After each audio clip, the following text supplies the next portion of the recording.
Odd things bump in the night. In today's video, we have 4 stories that will back up this claim. A huge thank you to the writers for allowing me to share these stories. Their links can be found in the description. Remember, you can send in your own story to rylhstories@gmail.com. If you enjoy the video, please be sure to drop a like and comment. Subscribing if you're new is also very much appreciated, and only takes a second.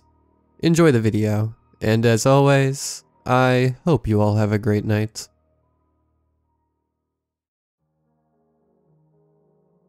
So my boyfriend and I live in an apartment block outside of London.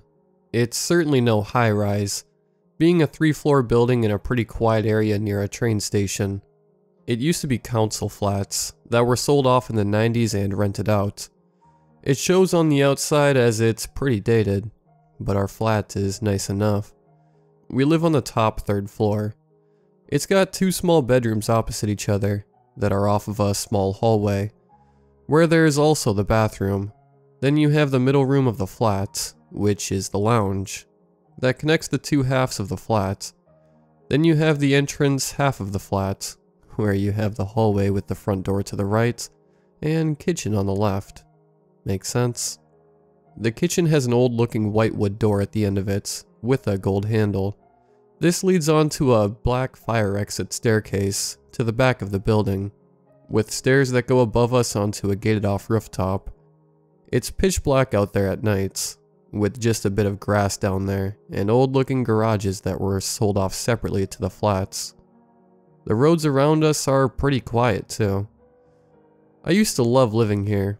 It felt safe, and there was no doubt about that for the 2 years before this. Every weekend we'd have my little bro and sis come to stay over with our family dog. We'd all stay up late each Friday playing video games, then watch a scary film. By 2 to 3 a.m. we'd all get tired. I'd take the dog down for a pre-bed wee. I'd walk him out the front door downstairs, put him on the grass, then walk him around the back of our building through the dark garage area, and get back in via the back door at the top of the fire exit stairs. This particular Friday it was about 2 a.m. and we were watching The Ring.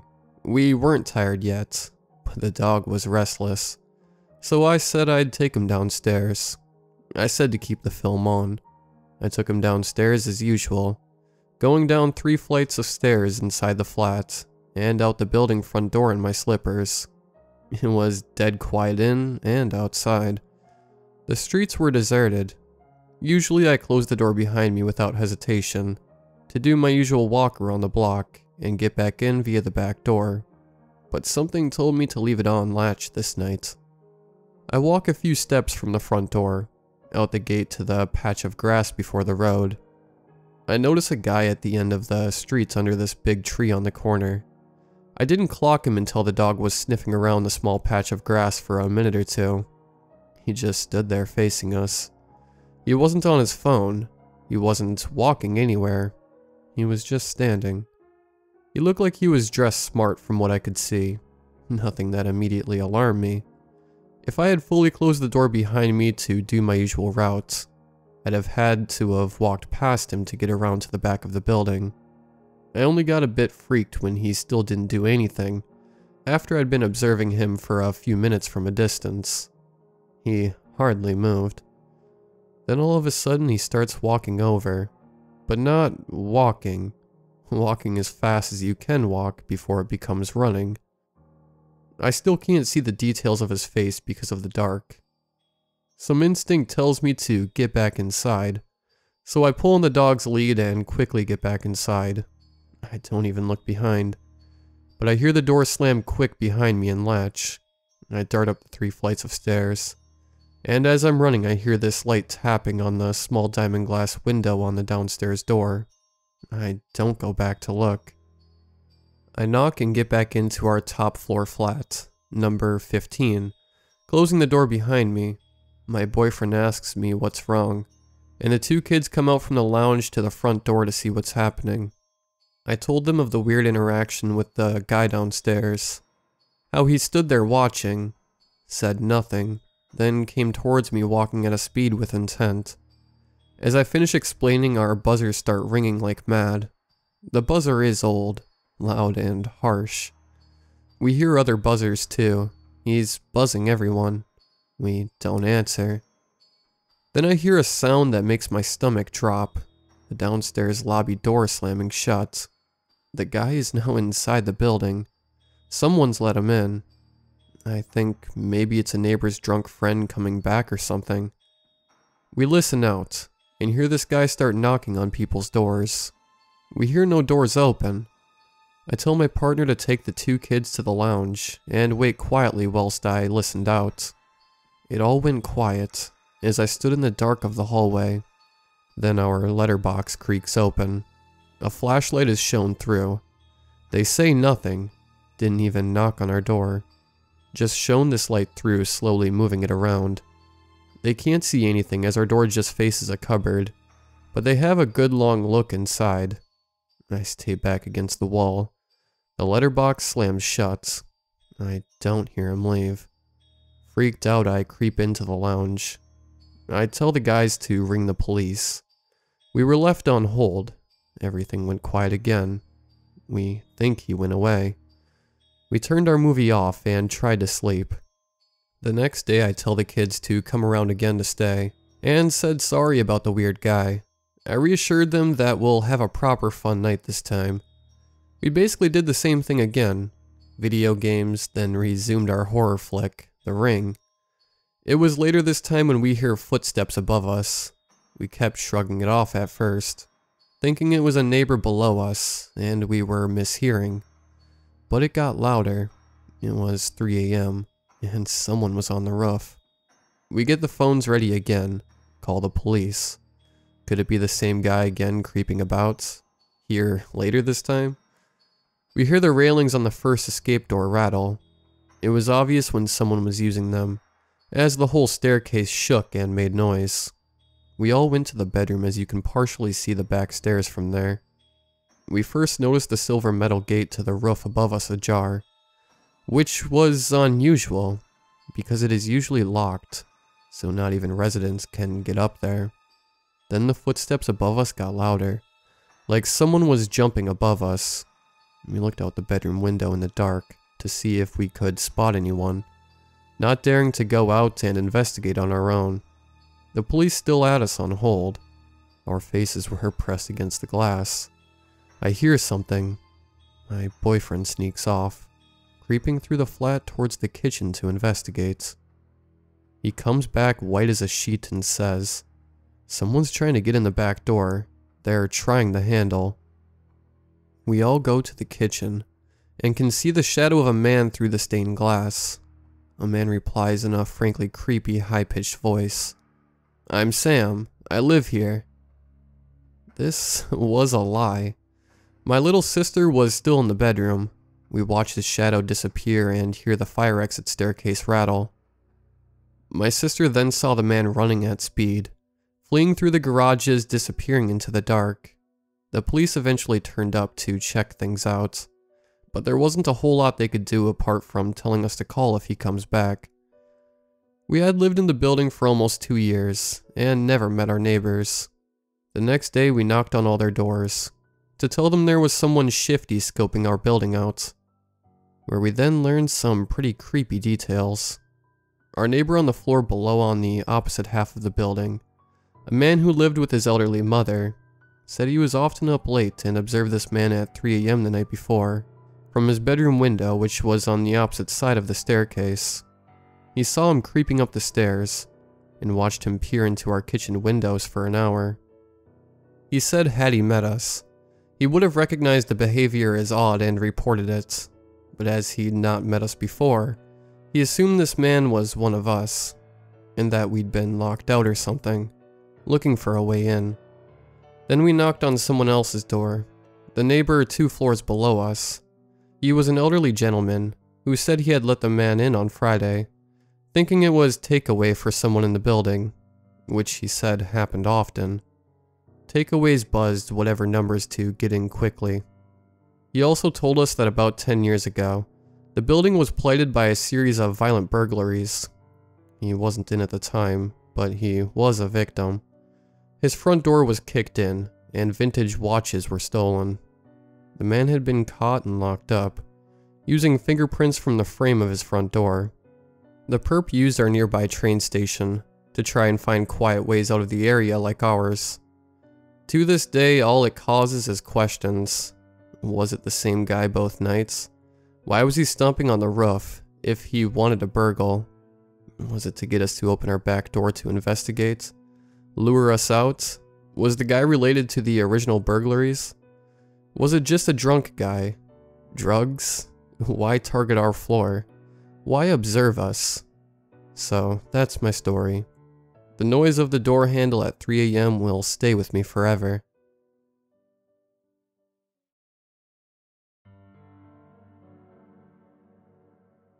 It's 2:04 a.m. and I can't sleep. My dreams have been the same for the past 3 nights. It starts off with me looking at my phone to check the time. But before I can check, there is a knock on the attic door and a child's laugh. Each time I hear it, I look to my bedroom door and realize that my door is still locked. None of my siblings can get in, so that makes me wonder who's behind the door. The only other way to the attic is downstairs with a ladder, but there is too much debris to get from that side of the attic to the door. As soon as I come to the realization that something isn't right, there are 3 knocks on the attic door, each louder than the last. The child's laughter turns into a deep, guttural laugh. It sounds so unrecognizable to any type of animal. The knob is slowly turned, and the door is ever so slightly opened. It's as if the thing wants me to come and close it. At this point in the dream, I try to get to my bedroom door to escape, but to get to it I have to get near the attic door, where I can see what could be a hand. I can't tell. I see 4 fingers and a thumb, but they're so much longer than a person's should be. The color of the skin looks all wrong. It's the color of human skin, but it looks painted on, as if the thing is trying to look human. In all of this time that I can take in the details of the thing, something shocks me out of my intense focus. The thing starts to talk. Are you awake? I can hear your heart speeding up. Are you thinking of escaping me again? You know what happens when you don't play with me. The last sentence terrified me. The way it said it. It was as if it was speaking from a past experience. But I couldn't remember seeing that thing or ever playing with it. How could it hear my heart? Is that even possible? What is this thing? What does it want? Oh dear, you're starting to get terrified again. And then it lets out a loud cackle. I always love this part. You know, you're the most fun I've had since the times of his resurrection. You humans are always so fun to play with. At this point, everything clicks into motion in my head. This thing isn't human. That laugh was not like anything you could hear from a human voice. You could feel the sinister intentions behind it. This thing was not human. It was some type of monster. What's your name? I try to ask, but my voice comes out tones of octaves higher than normal. I ask it again with all the courage I can muster. What is your name? What are you? The hand starts to grab on the door, its nails digging into the wood. The little human wants to know what my name is, and what I am. That's funny. This little human always asks this every time we play. It was talking as if there was someone else with him. I couldn't hear anything else except my heart pounding in my head, and that thing's last sentence. We had played before? I would remember a thing like that. Oh, that's right. The little plaything doesn't remember those other times. It always forgets the other times. But we never forget. The hand is gripping the door tighter. The nails are fully through the door at this point. I just now noticed that the door has been slowly opening. Each time the thing has talked, the door has been slowly opening more. Now it was about a quarter of the way open, and I could somewhat make out the shape of the thing by its shadow. It was tall, really tall, but by looking at its shadow I could tell that it was hunching over to be at the level with the door. Are we going to play yet? Or will I have to come out of this place again? There was no time to answer that question. The thing swung the door wide open, and the terrifying thing is that it looks so much different than its shadow. But the most terrifying thing is that it looked exactly like me. I started to step forward through the door. The way it held itself was unnatural. It was as if walking was painful for it. At this point, this is where the dream ends. The dream never gets past that point. But the strange thing is, every time I wake up I feel sore. I think I'm going crazy or something, because the door to the attic has 4 marks in the same spot from my dreams. It's about 3:01 now, and I can hear something from behind the door. Something doesn't feel right.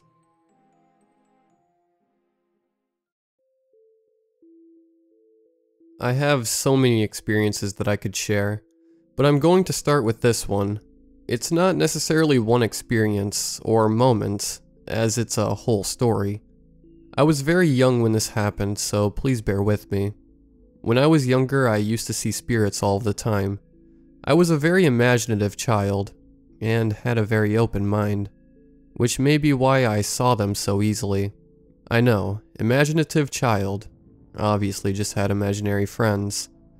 But I know what I saw was real, because these figures always had a different feeling than what I conjured in my imagination.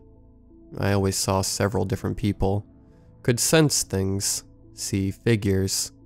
There was one time that I described a woman I had seen to my mom, a woman I had never seen before. She just stared at me in disbelief, and told me that I had just described her grandmother, but that has nothing to do with this story. The one person that I remember the most, the one that sticks out among all of the others, was the floating man. I don't know how old I was, probably about 5 or 6, as my little brother was still in a crib at the time. We lived in a smaller trailer, and there was always stuff going on. We could hear children playing in the house, and people going up and down stairs. We didn't have stairs, and things always went missing. So as a kid, I was used to this stuff, which should explain why I didn't totally freak out. The first time I remember seeing the floating man, I had woke up in the middle of the night for some reason, and was lying in bed awake. I had rolled over, trying to get more comfortable, when I saw him. He was standing, or I should say floating in the hallway, just outside my bedroom door. He had no legs, and his arms were just sort of painted at the ends. I can remember him like it was yesterday, and it brings me chills just thinking about him. He was African American, a bit on the heavy side with short cut, curly brown hair. He was wearing a green plaid flannel and ragged blue jeans, and I can faintly remember seeing bullet holes in his chest. He just sort of stayed there, watching me. Oddly enough, I wasn't scared. I was more confused than anything. I didn't understand why this man was in my trailer, just watching me. I remember feeling so sad, and sorry for him for a reason I didn't quite understand. He never moved, never did anything really. We just sort of watched each other until I fell asleep again. That's when the weird things started happening to me. I would wake up in the middle of the night to be poked or gently shaken, thinking it was my mom trying to wake me up, but there would never be anyone there. This one time in particular, after I had gotten a bunk bed for the first time and gotten the top bunk, I had woken up scared. Someone had pushed me, and hard. I had almost fallen off the bed, until I was shoved towards the wall away from the edge. I hadn't cleaned my room that day, and if I would have fallen, I would have landed on toys, and wooden blocks, and boxes. I had ran to my parents' room crying, and I remember my mom telling me that I shouldn't be afraid, because someone was watching out for me. There were times I'd have odd dreams. Some that there was someone pacing in my room, and I just felt unnerved, terrified. Another that my baby brother's eyes were ruby red, or that my whole family was killed. But I always woke up before the bad parts happened, by a gentle shake, or poke to wake me up by someone I didn't see. I always knew who it was though. I could feel him. The comfort, the safe feeling, and the sadness that always seemed to linger around him. I remember times when I would be playing outside and see the floating man in my bedroom window. None of my friends ever saw him, and always teased me for having an imaginary friend, but I could see him. It made me feel safe knowing he was watching me, knowing that he was always there to protect me.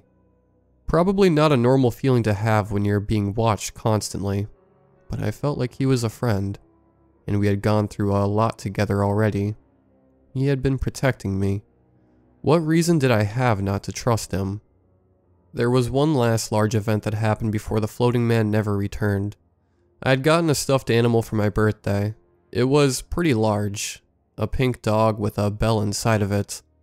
I always slept with it because, why not? It was pink and big and fluffy. One night I woke up to the gentle shaking, but this time it wasn't to wake me up from a dream. The pink dog was gone. Again, this was a pretty large dog.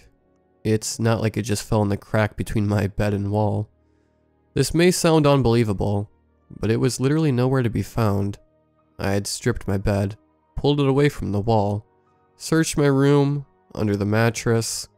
I went as far as to look in the bathroom and through the house to see if I had left it somewhere, but this dog was nowhere to be found, and I never saw this dog again.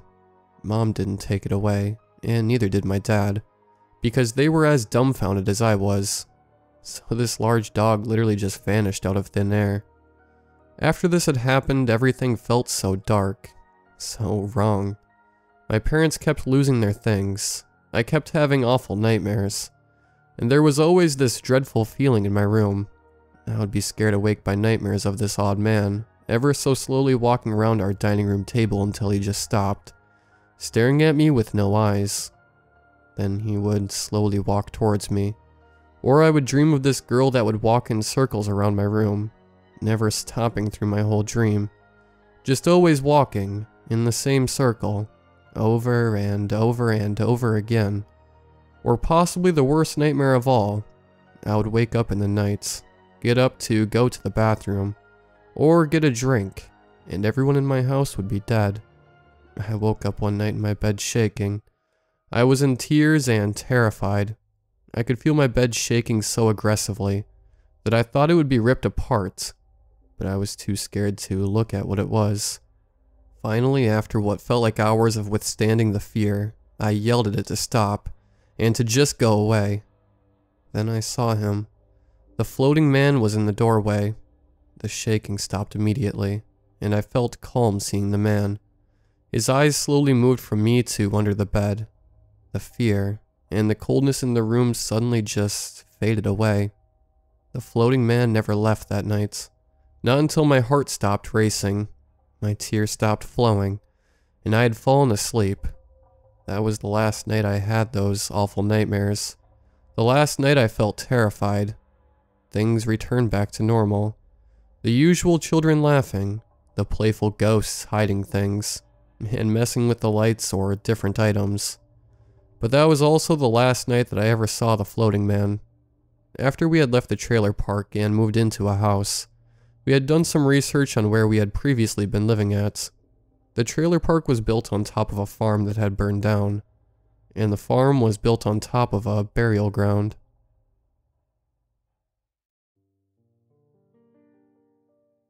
I thought that it was a piece of trash, blown over from the convenience store across the street. I bent down to pick it up, and was surprised by the bulk of it. There was more there. I began brushing the snow aside, and soon I was looking at a sizable chunk of metal, half buried in the ground. I tried to make sense of it, there in the early morning, my brain just beginning to wake up with the nicotine I had just fed it. What was a chunk of metal doing buried in my backyard? It wasn't there a few days ago. The yard had been clear of snow then, a muddy mess. But I still would have seen a giant piece of metal there. Copper, I thought, looking closer at the greenish-brown patina. Then it had snowed a few days ago, and now the snow was once again melting, to reveal this copper thing. I cleared more snow away. It was big. I guessed about the size of a mattress. And there was more below the dirt. Big, I thought. and probably worth a lot of money. You used to hear about people stripping copper pipes from construction sites before they switched to plastic. I wonder if it's solid. I gave it a tap with my fist, and it certainly felt solid, the impact sounding out an echoless thunk. I decided I'd take a closer look once the snow melted and the ground thawed out some, which I figured would be soon enough. It was already 45 degrees at 6:15 in the morning, but for now I had to go in and get my daughter Madison ready for school. My wife Kendra was out of town for the week, on business, so parental duties fell squarely on my shoulders. When I got inside, I saw that Maddie was already up. "What is that thing?"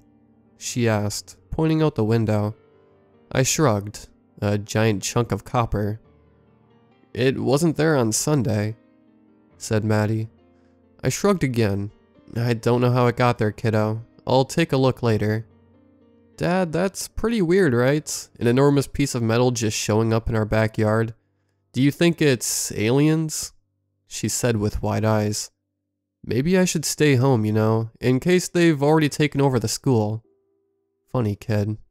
I put on my best dad face. "You'd better leave your phone at home today," I said. "Just in case. That's how they get their energy. And if they find out you have one, they'll suck your brain out to get it." My daughter rolled her eyes and the day began. I didn't do well at work. I kept thinking about that copper in my backyard. What was it? How did it get there? How much was it worth? I decided it was worth more than what I was making at the moment. So I faked a stomachache and headed home in the early afternoon. The sun was up high and working its magic. It was t-shirt weather, and when I got to my house, I saw that most of the snow was gone. I got a shovel from the garden shed and started digging out around the copper thing. It was pure mud, and whenever I threw a shovelful away, more mud would sink down into where I had just dug. I kept working until I was about a foot down, and the ground was frozen again. There was still more copper below. I wiped my brow and had a look. There was a clear seam running along the exposed object. It appeared to be a box, so it wasn't solid after all, but I was sure it was still worth quite a lot of money. What's inside? I wondered, heading into the house to take a coffee break and let the sun work away on the newly exposed ground, thawing it out. After an hour or so of me puttering around inside, the school bus pulled up and dropped Maddie off. She came in to find me sitting at the kitchen table, caked in mud. "You dug that thing out?" she said. "What is it?" "Don't know yet, kiddo. Grab a shovel and help me find out." Maddie didn't need any more convincing. She was a curious kid, ready to dig into anything at all. We went out together, got another shovel, and went to work. After a while, we discovered that there was a clasp apparently keeping the box closed, with a padlock looped through it. All at once, the strangeness of the situation hit me. What was a giant locked box doing half buried in my backyard? "Let's open it," cried Maddie. "I don't know," I said. "This obviously belongs to somebody. Somebody put this here, I think. I have no idea why. I think I'm gonna call the cops." "Are you crazy? There could be treasure in there. It's in our yard, right? That makes it ours." I stared at the mostly exposed copper box, a nervous feeling pulling my stomach in on itself. One snip with the bolt cutters and it's open, I thought. I looked back over to Maddie, who was all but bouncing with excitement. But the more I thought about it, the more disturbed I became. This thing was about the size of a coffin. "Please, can we open it?" asked Maddie. A part of me felt that I was about to blow a fortune. The copper itself was worth probably thousands of dollars, and maybe there was something valuable in there. But the other part of me, the part that won out when I looked at my daughter's wide eyes, knew that there was something terrible inside. "I'm calling the cops." Colby was the cop who showed up. I knew him from around. It's a small town. "Yep," he said, looking at the box in my yard, a pair of bolt cutters resting against his shoulders. "It's a weird one, alright. Glad you gave us a call. No telling what's inside." Maddie opened the back door and stuck her head out. Can I please watch, Dad? I'm dying in here. Go back inside, I said with as much authority as I could muster. It wasn't very much. My voice wavered with nerves. Maddie slammed the door shut. Let's have a look, said Colby. He went down over the box and applied the cutters to the padlock. He grunted from the effort, and for a moment I thought we'd have to find another way in. But then I heard the snap. Colby strained to lift the lid of the box. A little help? He gasped. Sorry, I mumbled, reaching out to touch the copper, warm under the spring sun. We dug into the mud with our legs as best we could, and tried to lift the lid. Sweat was pouring out of us both, but finally the lid broke free and we had it up. We looked inside. At first it didn't register. It was impossible and absurd. Then it hit me like a rock falling on my head. It was Kendra, my wife. She was lying inside the box, gray, swollen, and dead. My knees gave way, and I sunk into the mud. Colby said something, but it didn't make sense to me. Everything was swirling around. I heard the back door to my house fly open, but it sounded 1,000 miles away. Incomprehensible shouting. I turned my head in a daze and saw my daughter running towards us. I wanted to tell her to stop, but the words wouldn't come out. Then she was next to me. Colby's hand on her arm. She was looking into the box, and then she was screaming. The next 24 hours were both a blur, and a nightmare that I will never forget. A dozen officials stomped in and out of the house, scouring everything. I sat at the kitchen table and answered their questions. Yeah, she left 4 days ago for Boston. And when was the last time you spoke with her? 2 days ago, I said. Let her do her thing when she's away on work. We check in every couple of days. I broke down sobbing for the 10th time. It doesn't make sense, I wailed. Who would do this? The two cops shot each other glances. That's what we're going to find out, one of them said. Finally, Madison and I found ourselves alone in the house. It was close to midnight. She was so brave, hugging me close, telling me that everything was going to be alright. I don't know where she found that strength. I certainly didn't possess it. We should get some rest, I said with a dry mouth. We have a lot to do tomorrow. I started crying again, as Maddie held me tight. Okay, Dad, let's get some sleep. We heard the car pull into the driveway. As the lights shone in through the living room window, I groaned. Can they just leave us alone? We heard the car door open, and the footsteps approach. I waited for the knock, but none came. Instead, I heard the jiggle of a key going in, and the doorknob turning. Go to your room, I whispered to Maddie. My adrenaline spiked. Now.